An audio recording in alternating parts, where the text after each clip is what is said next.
Yau gani gare ku da labarin soyayyarmu da Zainab a cikin rabin mamaki farkonsa zuwa ƙarshe kaf ba hawaye ya ke ɗauke ko yaushe ina jike shargab don samun cika ta fahimta ta zai fi kyau kuma so da na sha fama da talauci yunwa ta yo mini jimi ba kuɗi ba wiki har ma zuciyata ta rasa kaimi Allah ya haɗa ni da Zainab ta cire ni a wannan rami domin zurfin soyayya ta zamo mai mini komi ta zabi mu yin soyayya cikin wahala ko daɗi da guminta nake tinkaho a gari na zamo mai kauɗi ko da wani ya zage ni ita ce mai bi mini kadi na buƙaci na fara sana'a ita ce ta zuba mini kuɗi sai ta ce min kama sana'a nema na tare da samu zan so ka tsaya da kafarka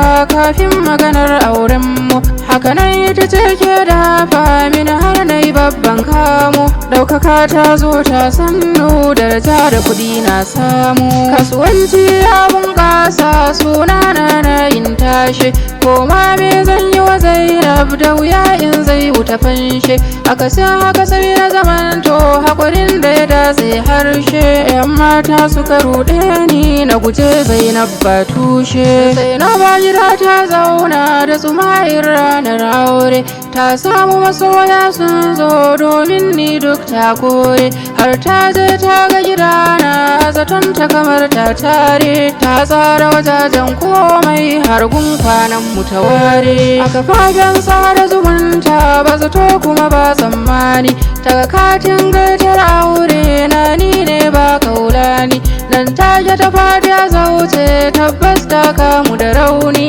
ni na yi rashin adalci komai na biɗa ta bani tamkar wasa ka kai ta asibiti a wannan hali bayan auna jikinta ka ce mara ta yi usuli ma'ana dai ya yi halinsa an shaida ba ishkali mutuwar nan ta dame ni ne sanadi da dalili